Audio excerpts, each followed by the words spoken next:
Hello, good morning, everyone. Welcome to another Wealth Coffee Chat. Good to see you here this morning. For the early birds in the house. Morning, Tim. G'day, mate. Hope you're well. Got Danny there. Danny, how are you, pal? Brendan also. Morning, Chris. Yep, got the coffees going. Flying out of Brisbane this morning, whoever you are. Cool. It's a lovely day, actually. Nice to be out and about. Might get out and about a bit later. As we get going. But let's do the quick intros, warm things up as we roll into this morning's Wealth Coffee Chat. Welcome. Thanks for joining. Jason Witten's my name. Most of you know that already, but if you don't, if you're new, hello, welcome to the show. The show where we spend a little bit of time trying to sort out some fact from some fiction. Today, we might talk about some fiction. I think some wishful thinking. Certainly a clusterfuck of epic proportions when it comes to, unfortunately, our world of construction, residential construction, and what's going on. I hear a lot of rhetoric around it. We'll talk about that today. And we do this show about 8:10 each morning. So welcome along. Good to see you. Let's have a bit of a talk. Let's have a bit of a chat about what is going on out there in the world of property investing or property in general. Now, listen, unless you've been living under a rock, you know things are out of proportion when it comes to the supply chain. Right now in Australia, we are severely undersupplied when it comes to residential real estate. There's a number of reasons, none of which are surprising, let's say, but we're going to talk about it this morning. This wishful thinking, this absolute rubbish conversation that we're going to build 1.2 million homes in the next 5 years. I don't know who believes that, but let's talk about that this morning. That's what I thought we'd talk about today. And on the flip side, why, folks, you as a property investor should understand what that means, where it might happen, and what that will do to, our property values and market as we're rolling along. Property values have increased in the last 9 months, so have rents, and that's going to continue as we get into it. So let's have a look at what is what the general feel is. Anyway, my opinion, and where does my opinion come from? 20 years of property investing, helping over 10,000 people across Australia and New Zealand buy property, many tens of thousands of properties in their portfolios. And, along the way, learnt one or two things over 20 years. And certainly one of those things is the understanding of the delivery mechanism of real estate. How does real estate actually come to fruition? It'd be probably a pretty important thing that the government would need to understand. However, let's talk about who's going to win from that one today. And I think that Well, I don't think you'd be surprised if you've been with me for a long. Yeah, exactly, Tim. Yeah, which builders are going to build it? So, I think this is bullshit. The conversation that we're going to build 1.2 million homes to ease the crisis, it's not going to happen. And there's a few reasons why. And I'm going to point out a few and have a bit of a conversation with you guys. And then let's talk about what's the flip side for us. What does it put us in control? Now, let's have a look at number one. Actually, I'll go to this. Let's have a quick look at this here. Conversation. Urbis, one of the most respected urban planners in Australia. And check out this. This is their opening statement in, can we build, how to build 1.2 million homes in 5 years. And so, the requires 240 housing starts. There we go. Look, check this out. And the country has never, folks, the country has never in our whole entire history, even in the best of economic times and conditions, we have never built 240 homes ever in Australia's history as a start for the 5-year run. All right, there you go. Well, oh no, but it's okay. Where do we pluck this number from and chuck that out there? All right. Anyway, so we've never done it, but we can do it. And in normal circumstances, I'm a pretty positive guy. Right? I'm like, okay, let's pull the team together. We can do this. But to be honest, it's got the government involved, so I think it'll be a clusterfuck of epic proportions. But let's talk about that. So we've never built it ever, okay? And if you have a look at, folks, if you have a look at a couple of things that you need to understand about why it won't happen, why it's not going to happen anytime soon. Houses. Let's talk about houses. It's been pretty flat for 30 years. 30 years. Like, I mean, we build the same amount of houses. Look at the average. Look at the mean there. Like, it's gone up like ever so slightly. And so 1970, there was like 14 million people in Australia. Okay. Actually, I don't know the exact number. Maybe someone can quickly find out for me how many people were in 1970, but there was a lot less than today. There's 26 million people now. And let's even say it was, 20 million or whatever. It's way less than that, I think. I did this the other night. I'm pretty sure it's in the teens. But anyway, let's call it 15 million people, right? We've added 11 million more people and we're building the same amount of houses. Like, what? Like, seriously, all right? What a joke, right? So, by and large, folks, the same thing happened. The same thing happened for, that's 50 years. Sorry, 50 years. All right. 12, there you go. 12.9. Thanks, team. 12 million people, right? 12 million people for 50 years. I mean, come on. We were more productive 50 years ago as a ratio of the population for building houses. It's a joke. Anyway, that's not the conversation. Then, to be honest, apartments were about the same, semi-detached, townhouses, apartments. And then we had a bit of a run in here. We had a bit of a run after 2010 for a period of time, which started to match the desires, the needs for the Australian supply chain. And it was in the medium density, but that's been poleaxed. How did it get poleaxed, folks? Right? Check this out. What happened? What did the government do in their absolute genius maneuvers? These absolute idiots, seeking votes rather than thinking about delivery systems. So here in New South Wales, if you buy a property for $800,000 today, and back in the day, two things: APRA and the foreign investment fee. Right. So some genius decided that they didn't want investment in Australia to produce real estate. They wanted to chase away investors. and they did a good job of it because they just left the country in droves. I mean, and this is my next conversation. Who's going to buy these damn houses in a minute? All right, so let's have a look. If we even build them, if we could build them, there's no one to buy them, and we'll talk about that in a second. You know, especially at the prices that they're going to be at. But anyway, let's look at this. Check this out. 800 grand. You know, buy an investment. I'm not a first home buyer. It's an established home or a new one. Let's just do new. You know, no different. But I'm not a foreign purchaser. Look at that, $31,000 of costs and fees. Absolute highway robbery. You know, stamp duty was meant to get rid of because they had GST. But anyway, don't start me on that one. But let's do this. Let's say I was a foreign purchaser and I was qualified and also all sorts of stuff. You know, check this out. Check that out. $64,000. What a joke. Right?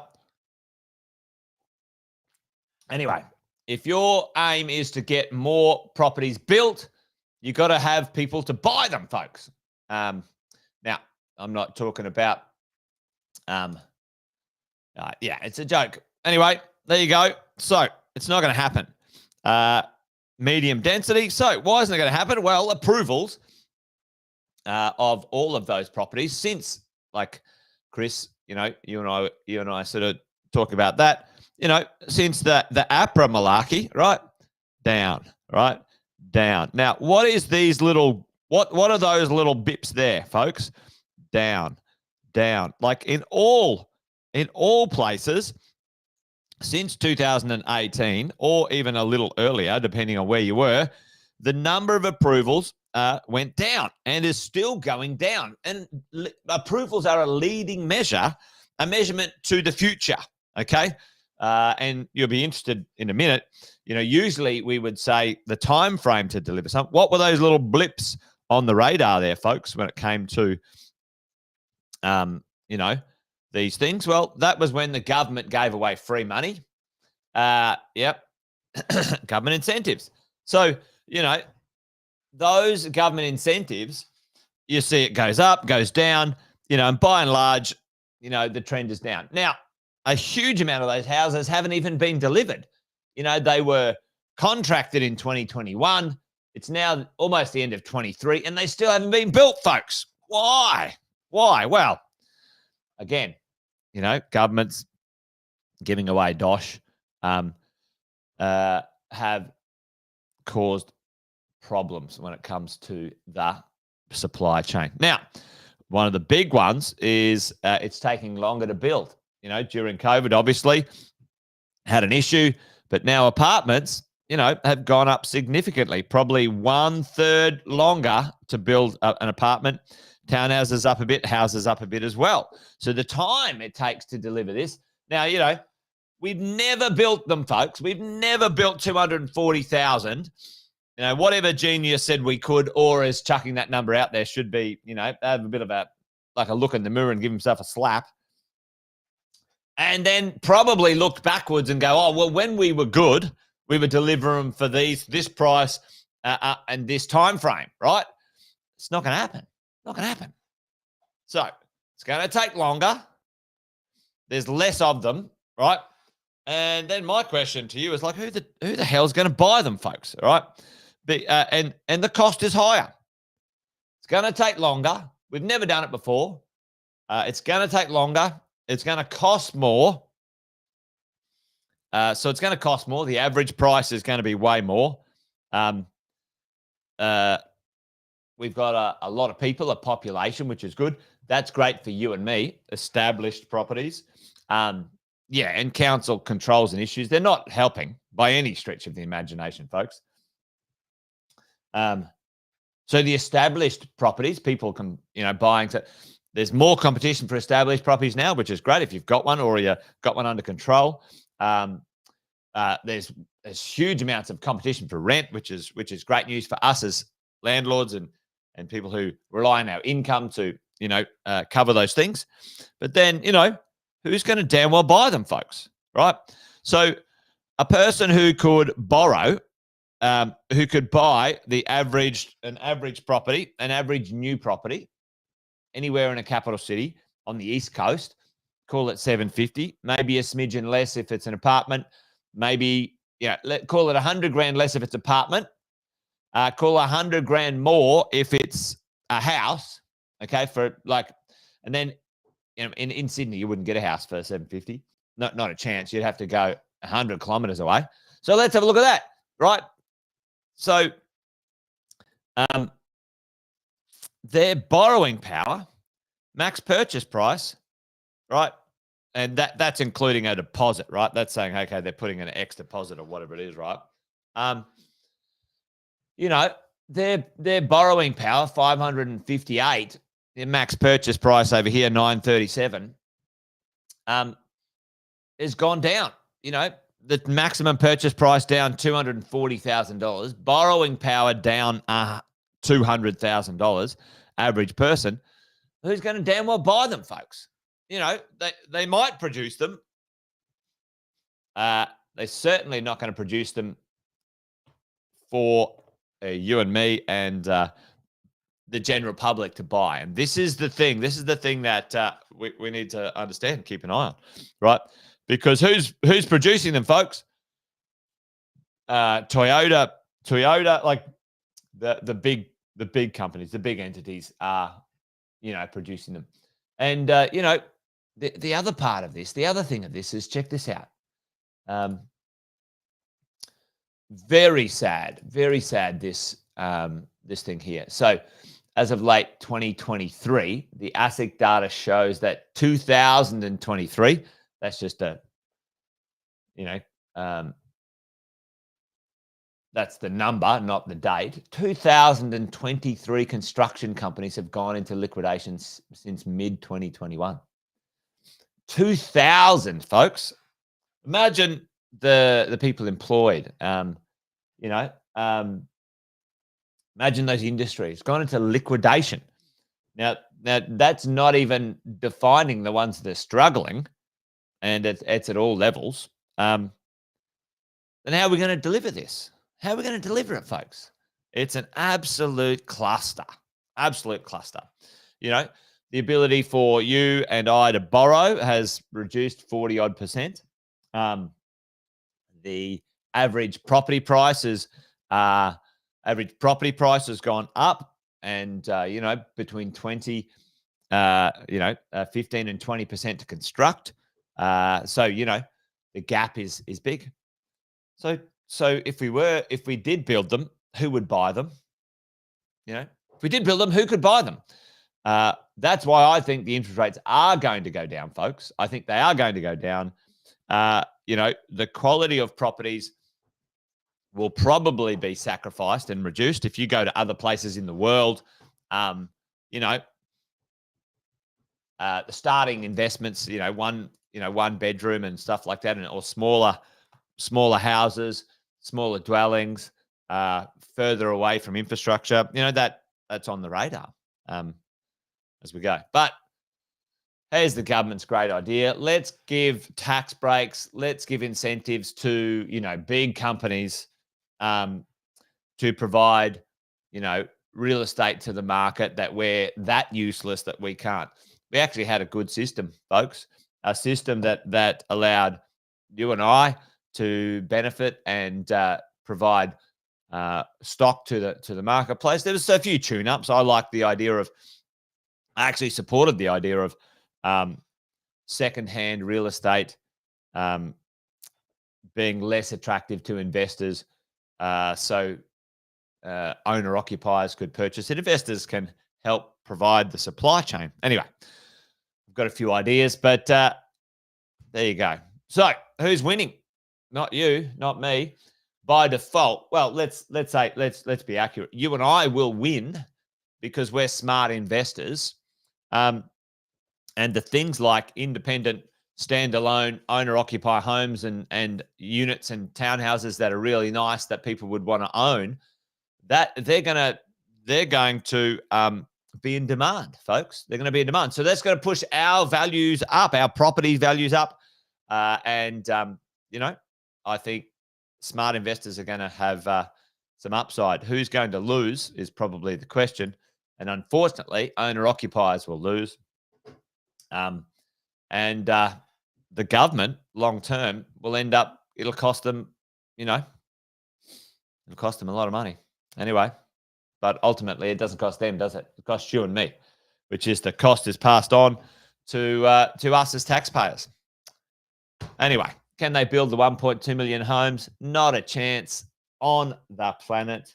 Not going to happen for truckloads of reasons. Number one, well, who's going to build them?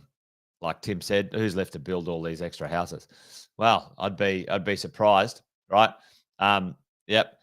Trades are moving to other places, because they don't trust the supply chain. Now, if we said 10 years, well, maybe 10 years is doable. 5 years, not a chance on the planet. And it's going to take us 3 to 5 years to get our momentum back, folks. It's not going to happen. Anyway, what's the takeaway from today? The takeaway is this, ladies and gents, that if you are in position in your portfolio, the next 5 to 10 years, good quality property in a good location is going to get a good lift. The newer stuff has to be built at 20 to 30% more expensive. And the quality of that property, the sizes, the quality, the locations are going to be less than the things that you could buy now or maybe in the past a little bit. Anyway, well, a ratio depending on where you are and what you're up to. There's some great cities actually that have got some good buying left that, one of them's Melbourne, just so you know, folks.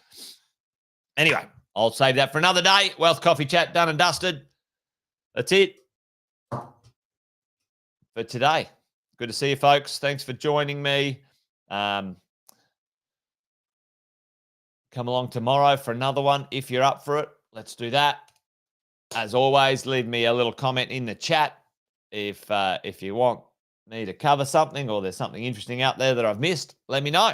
Happy to pontificate, opinionate on that when it comes to the world of property investing.